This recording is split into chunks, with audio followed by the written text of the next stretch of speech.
Behold, the One, Canada's tallest, sleekest, most perfect skyscraper. A dream of solid pre-construction steel until it ran into one tiny little problem. $1.6 billion in debt. And then came CCAA, and now $2 billion in debt. First, the court put the project in receivership, the financial ICU. But that was too slow. They needed flexibility. So they yelled, switch to CCAA, the company's Creditors Arrangement Act. It's like the court gives you a license to restructure anything. And we mean anything. I am pre-sale Patty. I locked in a low prize back in 2017. I was winning. Except the CCAA has a clause 32, a legal nuke. The court used it to say, Patty, your contract is now economically unviable. Thanks for the loan. Here's your deposit back with interest. Now go buy a very nice shed. This all happened because of the iron rule of Canadian insolvency. Secured creditors eat first. The bank that lent the project $1.9 billion, they're the VIPs. Everyone else is waiting outside. The entire strategy, canceling contracts, raising prices, it was all about generating that massive $200 million in new cash just to make sure those secured creditors got their pool float back. It sounds like a disaster movie, but it's a masterclass in value maximization. For the non-humorous, incredibly strategic details on the CCAA rulings, the DIP financing, and the ultimate win for the secured creditors. My name is Ira Smith, president of Ira Smith, Trustee and Receiver Incorporated. Both Brandon Smith and I are available to answer any questions you may have, either about this Brandon's blog or anything else at all. So shoot us a message or give us a phone call. We would love to speak with you. I hope you can watch the rest of this video, which explains the blog below, and that you find it informative. Today, we are diving into the absolutely dramatic high-stakes turnaround of The One. You know, that massive skyscraper project in Toronto? It's a wild story about a luxury tower that flew a little too close to the sun and needed an incredible financial rescue mission to save it. So picture this. An 85-story, super tall skyscraper going up at one of the most famous intersections in Canada, Bloor Yonge. It was meant to be this huge symbol of ambition. But, behind all that shiny glass and steel, a massive financial storm was brewing. And it was threatening to bring the entire billion-dollar dream crashing down. All right, so here's how we're going to break it all down. First, we'll look at the project's nosedive into financial trouble. Then, we'll uncover this really tricky dilemma hiding in its sales contracts. After that, we'll get into the brilliant three-part playbook that used to save it, explore the legal tools that made it all possible, and finally, pull out the key lessons for all you business leaders out there. So just how bad did things get? Well, by late 2023, the project was in such deep trouble that the court had to step in. A receiver was appointed. That's an independent pro who comes in to take control of everything. And let me tell you, this wasn't just a minor cash flow problem. This was a full-blown code red crisis. And the numbers? They're just staggering. We are talking about $1.9 billion in secured debt. Just let that number sink in for a second. It gives you a real sense of the crushing pressure everyone involved was under. And here's the real kicker. The tower was literally rising out of the ground. You could see the progress. The cranes were moving. But behind the scenes, the companies were insolvent. They just couldn't pay their bills. So the project was financially grinding to a halt, even as it was physically being built. Court intervention wasn't just an option. It was the only way forward. But it turns out the massive debt was only half the story. The receiver quickly dug in and found this hidden obstacle that was absolutely killing any chance of profitability. And it all had to do with hundreds of pre-sale contracts that had already been signed.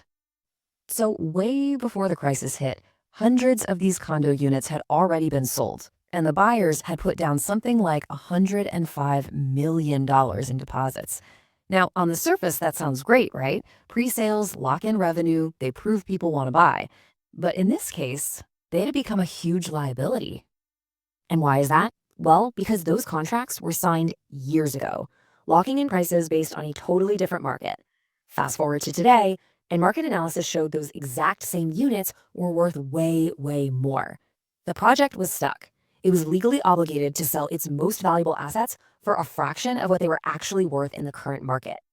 And hey, don't just take my word for it. This is a direct quote from the report of the court-appointed monitor, the official overseeing this whole thing. It spells it out plain as day. The only way to get the most value out of this project was to somehow get out of those old, underpriced agreements and sell the units again at today's prices. Okay, so the problem was crystal clear. In response, the monitor and their team of expert advisors came up with this really bold three-part strategy. This wasn't just about damage control. It was about actively creating new value from a project that was right on the brink of total failure. So let's walk through this playbook. First up, they completely reconfigured the building's design. The market had changed. People now wanted bigger, more luxurious units. So they redesigned the upper floors. Fewer condos, but much more valuable ones. Smart. Second, they brought in a new, trusted heavy hitter, Tridel, a giant in the industry, to take over. That move alone brought back a ton of credibility. And third, this is the big one, they used some very specific legal tools to disclaim or basically terminate 314 of those old sale contracts. The end game for this whole playbook was simple, really. It was all about generating a massive new wave of cash.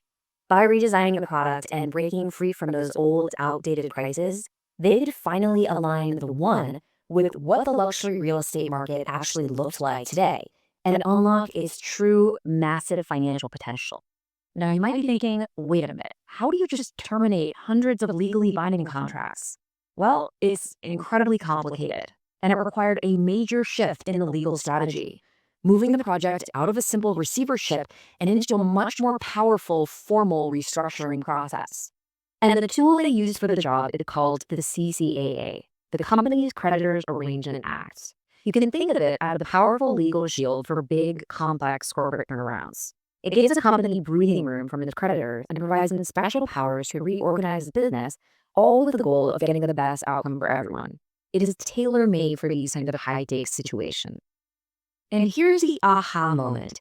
It was the CCAA process that gave the company the legal muscle it needed to get out of those 314 unprofitable contracts. That's power you just don't have in the standard receivership. It was the absolute linchpin of the entire comeback strategy. And if you need proof that this whole audacious plan is working, here it is.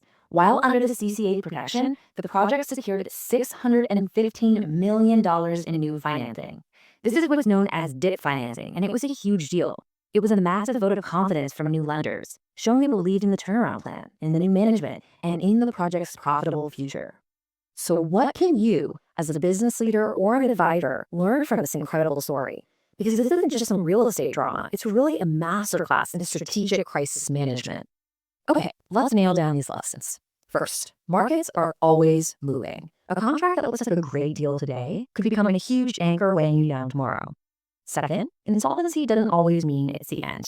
Sometimes it could be a strategic tool to reset and unlock hidden value. Third, when you're in a crisis, you absolutely need the right experts in your corner. The monitor and the new management team were game changers here. Fourth, a bold but credible plan will attract new money, even when things look bleak. That's $615 million is all the proof you need.